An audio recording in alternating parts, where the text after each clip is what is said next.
Greetings once again. Since I got the boots done yesterday,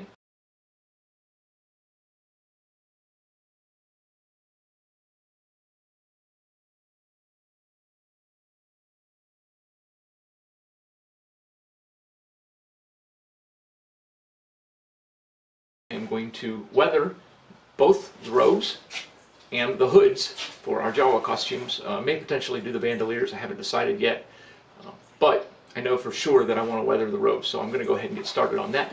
I have a cord strung up in my garage that I hung the things from. They're a little higher than normal, but it doesn't matter because I'm not going to do a lot of weathering up top anyways. Most of the weathering is going to take place down here, and they're both on coat hangers. Both the hoods and the rings are on coat hangers, so I can pull them down. That way I can reach everything that I need to reach.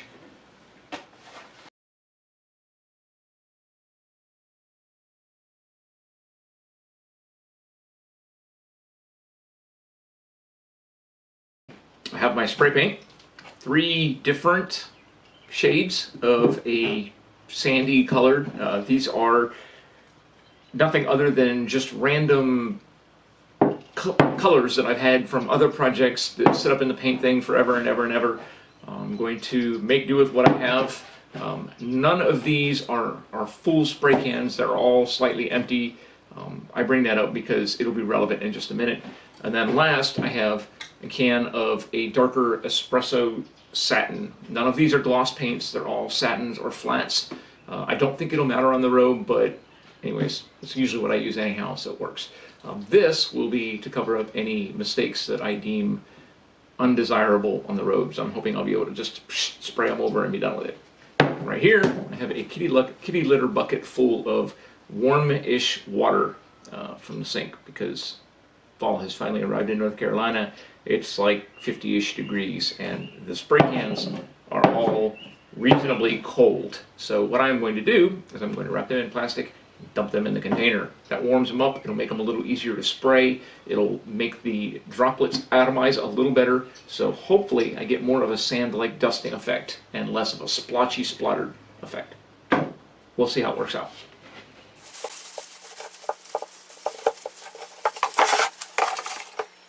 Okay, so now, while I let those warm up for a couple minutes in the warm water, the reason that I mentioned that none of them are actually full cans is when you warm them up like that, you could potentially expand the gases inside the can, and if they're brand new full spray cans and you warm them up too much and the gases expand, it could be bad things.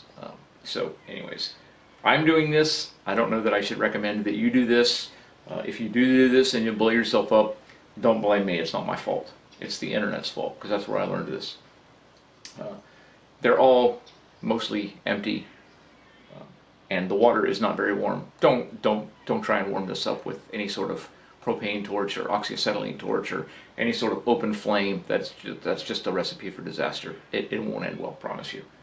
So I just use some warm water, stick them in a bag to help protect the cans as best possible. There may still get some water inside there. Most of the paint cans are steel, so they'll rust around the bottom. Just be careful. While my paint cans are warming up, I'm going to snip a few of the really long pieces. I want some of them hanging down a little bit, but the really long ones I'm just going to step on and trip and tear them. So with my paint cans nice and warmed up and thoroughly dried off, yes, the bag did leak a little bit, I started with my strategy of producing some sort of weathering effect on the robes. So my plan was to start at the bottom and work my way up. I'd start trying to be heavy towards the bottom, and as I'd move up towards the top of the robe, I would move the spray can further away, hoping to give it a little bit more of a dusted effect as it got a little further up off the hem. Added a little dusting here and there with the darker brown to give it some shade variance, and then moved on to the hoods. Strategy with the hood is to spend most of the time around the front edges and the top seam, just to kind of give it a little bit more of effect of the sand settled. So the next step is the blasters. I don't consider myself a very good dry brusher at all. I really don't have a clue what I'm doing. I also do not want to fire up the airbrush and get all the paints and thins and stuff, and I don't want to rattle can these things. So what I'm going to do is I'm going to try and dry brush them.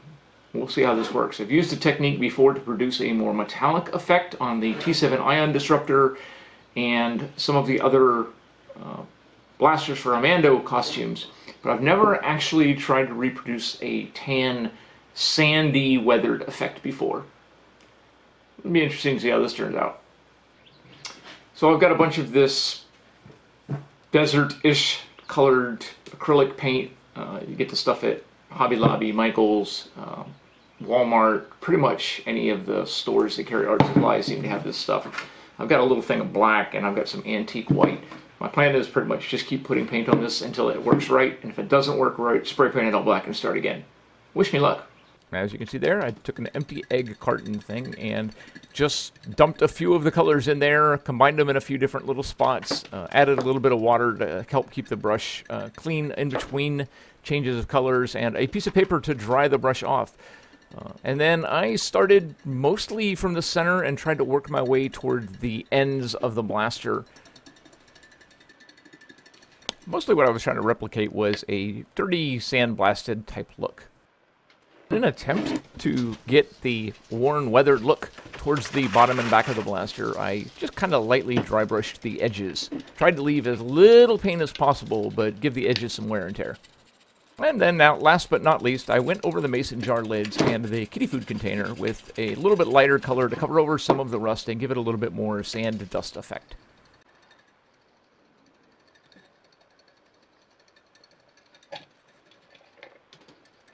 So other than a minor modification to the mask that I'm going to have to change because I cracked one of them the weekend that I wore it, that pretty much wraps up the Jawa Costumes. I chose not to weather the bandoliers. I hand dye, and when I hand dye, I intentionally tend to leave things kind of streaky and weathered and faded, so I didn't worry about that. The blasters came out decently enough for my amateurish skill level with painting.